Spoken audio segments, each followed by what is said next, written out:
Welcome into I Said What I Said. I'm Brad Wakai. That's Tyson Gentry. This is the gambling episode here, ladies and gentlemen. Week 4, college football picks coming at you right now. But you know how we do it. We don't shy away from bad results. And let me tell you, folks, I am about to put the bag on my head again. If you weren't here last year, it got rough. I had to put the bag on my head and repent because let's just take a look here. 3-8 for me last week. Horrible. Down 5.33 units. Hate to see it. But Tyson, I got a bone to pick with some of these games. But, Alabama minus 16, great read. Got that home. Dominated Wisconsin. App State, sweaty, horrible. And if you saw them play, we're recording here on Thursday night. They were atrocious. So I can't believe they got home against East Carolina. Fresno State, never a doubt. That might be the best play I've had all season, to be completely honest. But play of the week, Liberty minus 23. They're on the fucking 1-yard line. UTEP calls a timeout. Run the ball in. You looked horrible. They don't cover that. It's ridiculous. Missouri, I could go either way on that one at minus 16. That was tough. Felt like we should have gotten over. Arizona, Kansas State over, not even close. LSU minus 6.5. For a while there, I thought I was going to backdoor it, but the defense is too horrible. They were down. NC State minus 21. Good Lord, that game was ridiculous. Louisiana Tech got lucky, I swear, the entire first half. Just never a chance to cover. Iowa, what the hell is wrong with this defense? Horrible. So I lose the minus 22.5. Colorado State, just two bad teams. That was never going over. And I try to get cheeky with Wyoming at home. They are awful. So they're done on my betting card the rest of the year. So just a horrible week for me. Yeah, Wyoming sucks. I think we can establish that. I went 3-3 this week. I went mono with Brad. We got to get a tally going here because I feel like I got your number in these things. I had the Kansas State, Arizona under 60.5. Nice way to get the week started there on Friday night. Central Michigan, Illinois under 60.5. That one, I thought for a second maybe that Illinois was just going to score 100 points in the third quarter. I was going to be in trouble. New Mexico plus 28.5. Auburn sucks. That's like whatever. Tulane plus 13.5 was my play of the week. I thought there was a chance, like we were there, and then Oklahoma scored just enough to shut the door on me and make this a negative week. I had Missouri minus 16 right there with Brad, back and forth all game. I was actually okay to lose that one. I thought that, anytime BC can show up and play a game against the big boys, I'm going to be okay losing my money.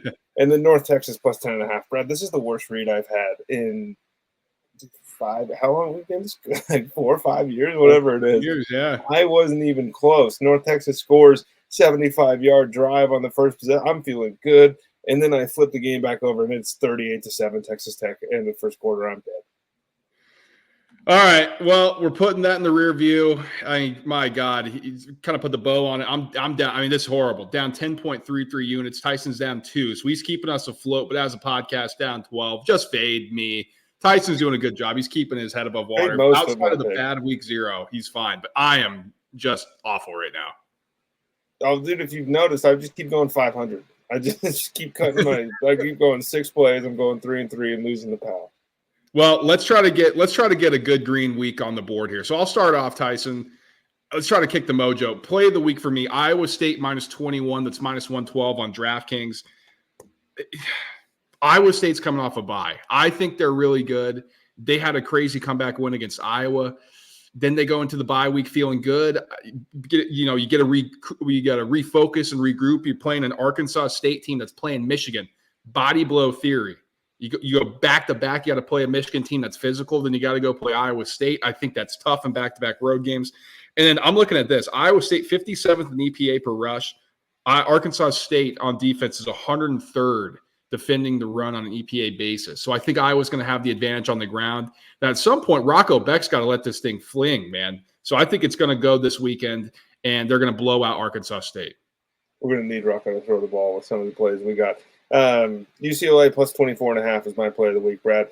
This LSU team is bad. Like anything like 20 points is a number that I'm comfortable with, that this defense can't win a game by that much. South Carolina, for all intents and purposes, should have won that game a week ago. I thought there was look, I'm an LSU fan, but I think South Carolina got hosed with some of these calls. And then you get BK sending in challenges to the SEC officiating committee, just really making people like him, just ingratiating himself into the community. But I just like this LSU defense is bad enough to allow UCLA to maybe not hang around, but this can be a 2-possession game pretty comfortably all the way through the fourth. I mean, this is like Nicholls State was with them all the way through the first half. They're down 17-0 against South Carolina. They got walked over by USC. So you can look at that and go, well, LSU's rebounded pretty well from that USC loss. But if you dig a little deeper, it hasn't been pretty, and I don't think it will be this weekend. Let's go Friday night action for me on the CW. I'm taking San Jose State plus 12.5, minus 108 on FanDuel. They're playing Washington State. Washington State's coming off a crazy rivalry game victory. Goal line stand. Everybody's pumped up. Oh, my God. We finally beat them. Washington was leaving the big Pac-12 and went to the Big Ten, and they left us behind. Let's celebrate. We're feeling good about ourselves. Here comes San Jose State, who's got some dudes on offense, man. Like, their quarterback is athletic. They got a kind of like a utility guy, wide receiver, running back on the outside who can make plays. Really good coach, Ken Donatiolo. Just butchered his name. I apologize. But he's done a great job at San Jose State since Brent Brennan left. And I think they keep this close. I don't think they're going to win outright, but they're gonna keep it in a single digits here. So give me plus 12.5. And San Jose State, another year having the most slept-on uniforms in all college football. Right, I'm going over 56.5 in this Tennessee-Oklahoma game. That's sitting here on FanDuel, minus 115.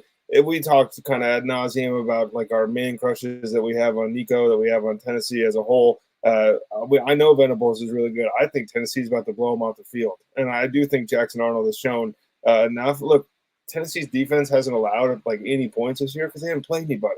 And so I think that this is going to take maybe 2-3 possessions for them to settle in, and the offense can certainly score to keep pace. These days in college football, Brad, numbers over 55 are scary because the games are flying by. I think that Tennessee is an offense where you just kind of have to go, you know what, I'm going to hold my nose and think that the guys that they have are going to get me home. Here's another one that's gross, but I'm taking it. Indiana minus 27.5. That's minus 132 on FanDuel. I bought it down from 28.5. I wanted to get under that key number. Indiana, they're playing really well. Kirk Cignetti brought a new attitude in here, just a different mentality on how they're going to operate things. They know what they want to do. They have an identity. Charlotte doesn't. They got a backup QB, Tyson. This offense has not been good. Indiana's offense has been efficient. They're 21st in the EPA per rush, and a 26 in the country in success rate running the football. I mean, they want to be smash mouth. They want to be physical. And what did I say a couple weeks ago when we took the big spread with Ohio State in the similar situation? If you can successfully run the football and you're trying to run out the clock, you can break big plays. And especially when you're facing a defense like Charlotte, who's 117th in EPA per rush and 108th in success rate allowed. So I think this leans into Indiana's strength. We know Cignetti likes to run it up. And this is another statement opportunity to start 4-0 after they're coming out of the UCLA game. So I think Indiana blows them out here. And that's got to make you smile. I mean, we're smoking ciggies with Siggy. That's what's going on there at Indiana. Brad, I got to do it. I'm taking Kansas State minus 6.5, going on the road playing BYU. I know BYU looked like freaking world beaters last week against Wyoming, right? Like this offense all of a sudden can score points. We don't know what's going on. Kansas State is an actually good college football team. Kansas State just opened the country's eyes to maybe the Arizona's not as good as we think. It takes two to tango in those matchups. And so if Kansas State was pretenders, we would all be sitting here right now going, I don't know. Arizona's defense is a question mark, but boy, that offense is good. They made Noah Fafita look like he'd never been on a football field before. I think that Kansas State is good. And Brad, anytime that I can get a team that's going to control the clock and I get a number underneath the touchdown, I'm okay. Well, I'm going simpatico with you here. Kansas State minus 6.5 is also a play for me. That's minus 110 on MGM. Here's the thing. I've been a BYU doubter this entire time. I mean, it's kind of bitten me in the ass a little bit here, but Kansas State's on a rest advantage here too, Tyson. They played on Friday. I think this is a really good coaching staff, so they get an extra day to prepare how they're going to attack BYU, which I don't think has a very good defense. I think they've been fortunate against SMU, and then Wyoming's just atrocious. So maybe I'm not giving them enough credit. To me, I just don't think they're very good, and I think Kansas State's going to be able to take advantage. So you and me both riding this out. And then we're going to have one more of those later. But, Brad, before we get to that, I got to do it. I got to take Florida State minus 2.5. Like, they have to get off this 9 here against Cal. I know this is sacrilege based on some of the things we've said about Norvell and the boys over the last couple of weeks. But, like, this is – they're at home. Cal looks horrible. Cal barely hung around against a backup quarterback a week ago, right? Like they're playing teams that don't deserve to be on the same field as them, and they're making the games look competitive. And Florida State's done the same thing. At a certain point, man, athletes have to win out. This is a team that was favored against Boston College by 17 points, and I know that we know now that they aren't that good. But look, DJU sucks, and he has to be able to beat Cal by a field goal.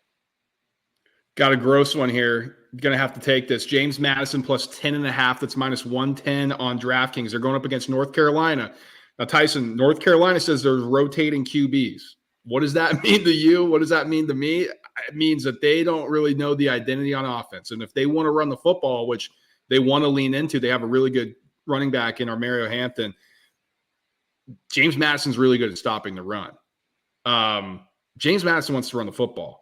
That's the strength of both. Both teams are good at stopping the run. So I think there's going to be fewer possessions in this football game, and you're giving me the 10 and the hook, and the clock's running. It's not like college football in the past. Tyson alluded to it a little bit.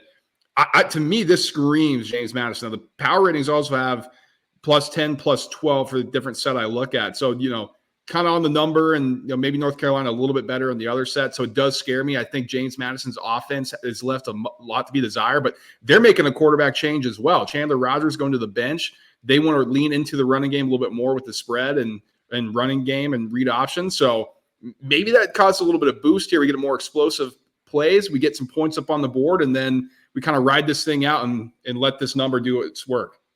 I was really close to the JMU plus 10.5, and I was really close to the under in this game, and it sounds like you were as well. Brad, this is another one where lockstep in Iowa State, man. I mean, what is the athletic director's name at Arkansas State? Because I don't care how much money you're getting paid. You're getting these kids killed. Like, this is what you're doing. And I know they look fine against Michigan at the end of the game. They only lose by 10, and they hung around for long enough.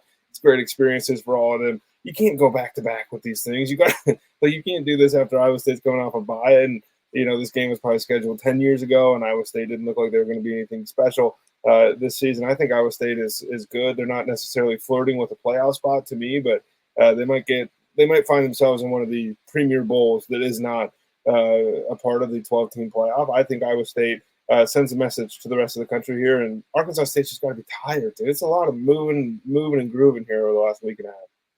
Jeff Purinton, a highly respected veteran athletics administrator. That's who's the AD at Arkansas State. Hey, Jeff, do better.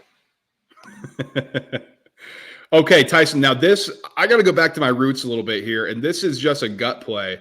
Kansas, West Virginia over 57.5. That's minus 105 on MGM. Now, I'll tell you guys, I'm scared to death of this because it's a high number. Both teams like to run the football. And in the past, when the clock stops on first downs, that's perfect, right? Because you get chunk plays, you're good to go. The clock stops, you get a reset, and boom, boom, boom, you're good. Not anymore. But I think the explosivity of both these offenses is going to allow us to get some points up on the board quickly. Now, Kansas, they want to run the ball. There's been chunk plays with West Virginia against Penn State that I watched where they gave up, big bursts. And in Kansas, they scheme guys open, even with Andy Kotelnicki gone to my alma mater, Penn State. They've still been able to find some open guys. They just had a hard time putting the ball into the end zone. So I'm hoping that changes here. Now, West Virginia is good at running the football. Garrett Green was like a big play guy last year, their quarterback, and it hasn't quite happened this year. But Kansas has been giving up explosive plays. And if they did that against Illinois, I think West Virginia is going to be able to find some success. So I think, and we know these games always get a little wonky too.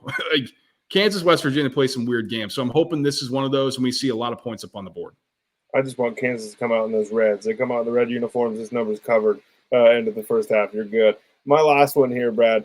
Welcome back to 2005, baby. I'm going under in this Illinois-Nebraska game. We are playing Big Ten football, folks. We are playing mid-2000s Big Ten football. You're going to look up and you're going to go, ew, gross. Both these quarterbacks threw for 190 yards. Their completion percentage was right around 60. Nobody ran for more than 115 yards individually. But, dude, the clock is moving. We're playing defense. This is ball control football. This is Matt Rule wants to put the ball in the hands of his playmaker. And Dylan Raiola, you know what Dylan Raiola doesn't do? Turn the football over. You know what Nebraska's done really well this season? Long, sustained drives that have ended in points. How many points, Brad? 3 most of the time, and that's what Illinois does too. Let's kick some field goals. Let's get some college kickers in here because you could line them up with nobody rushing from the 25 for 60 minutes, and college kickers are bad enough that I don't touch this number. Let's go. Let's play some defense. All right. So, Tyson, here's what I'm going to do. I got a few more plays, I should say. I'm going to do kind of block them off here. A couple gross ones. I'll throw it to you, get your thoughts. And I got a couple more, and then I'll finish with my last one. But first one I'm going to play. Now, these are my two gross ones. It's Clemson minus 18.5. It's minus 110 on FanDuel. Now, they're going up against an NC State team that's going to have a backup QB, and that's CJ Bailey. He's previously a 3-star. Grayson McCall out for the year. That's the word. Got injured against La Tech. I would have not been impressed by NC State. Now, maybe the switch in quarterback here kind of jumpstarts something, but, CJ Bailey going up against a Clemson team coming off a bye at home. This defensive front has been eating against everybody. Plus NC State, 108th EPA in rushing and 107th in EPA per pass. That is not who can knock off Clemson, right? Like, if you're going to beat Clemson, you got to be able to move the ball and sustain drives. And if you're going 3 and out and getting this offense to football, it's not like Clemson's necessarily a world beater with Cade Klubnik. I don't necessarily know if he's answered questions after just one game against App State. But I think off the bye, I'm rolling the dice here on Clemson laying the number. The power ratings I look at, this is 22.25 for one and 21.75 for another. So we got about a field goal plus advantage there. So Clemson minus 18.5. That's one, Tyson. Now, here's my other one. I told you these guys are going to be gross, and these picks are going to be gross. How about Michigan plus 6 at home, minus 120 on MGM against UCLA? Everybody's talking about UCLA, this offense, and oh my God, they look great. Miller Moss, is he the next guy for Lincoln Riley? And you guys know what I think about Michigan. Tyson are already saying this program is dead under Sherrone Moore. But calm down, bro. I got to look at this from this perspective. They're going to Alex Orji at quarterback. Will Warren, just horrendous, man. So it's Orji time in Michigan. I think what that means, they're leaning into running the football. A lot more spread, a lot more read, a lot more. Let's just keep this thing on the ground. Damn near looking close to a triple option. So to me, that means there's going to be fewer possessions. They're going to try to do ball control. USC wants to throw the ball through the air. Michigan's excellent at defending the pass. And so this is just going to be one of those games that gets mucked up and gross. Now, Texas, I thought the same thing, but Texas is just on a different level than Michigan at this point in time with all the graduates that Michigan had. I don't know if USC is on that same plane. Power ratings, they have this 2.5 Michigan favorites. The other one minus 0.7. So I'm getting 6 points here. I got to take this at home. So my thoughts, I guess I wrote down some pretty intensive notes while you were speaking. North Carolina State has your number, dude. Leave them alone. Leave those boys and let them be. You don't play that anymore the rest of the season. I don't care if you bet on them to lose or win. They've screwed you any way that you can think of. And then Michigan's killed you too, but I don't mind this play at all. Actually, I don't have the guts to take it myself, but I do think that they can keep this competitive, especially if there's a defensive unit that can just say, you know what, you want to line up and throw this at us 50 times, we're ready. Michigan will be towards the top of that list. I don't know if they'd necessarily be the top, but brother, you got to leave some of these teams alone, man. Well, I'll my closer. If the stove is hot, take your hand away from the burner. You're going to get a kick out of the closer then. But Tyson, we're getting into election season. If you guys are watching college football, you're going to see all these political ads. And maybe that's just making me turn into a patriot because my two plays are on service academies. Now, the first one, I'm laying the wood with Army. That's minus 6.5, minus 120 on MGM. They're going up against a Rice team who just is dreadful. Army's coming off a bye. You're telling me that they get to prepare for how to attack this Rice defense as 113th in the country in EPA per rush, while Army's 5th. By the way, Rice, if you want to throw the football, Army's got a good secondary. They've been able to defend the pass extremely well. So if you're going to be throwing the football, if you're not going to be getting first downs and Army's just snuffing this thing out, running the ball, you can't stop it. I mean, this could get ugly up there in West Point. So let's go ground troops, I should say, the Army. Let's go, baby. And then my other one, Tyson, we're going to the sea. I'm taking the points with Navy plus 9.5. That's minus 105 on FanDuel against Memphis. Everybody, Memphis. Whoa, yeah, there's our G5 playoff team. You beat Florida State. Guys, Florida State sucks. And were you impressed by Memphis? I sure as hell wasn't. I mean, there were some times there I'm like, oh my God, are they going to blow this game? They've been in control this entire time.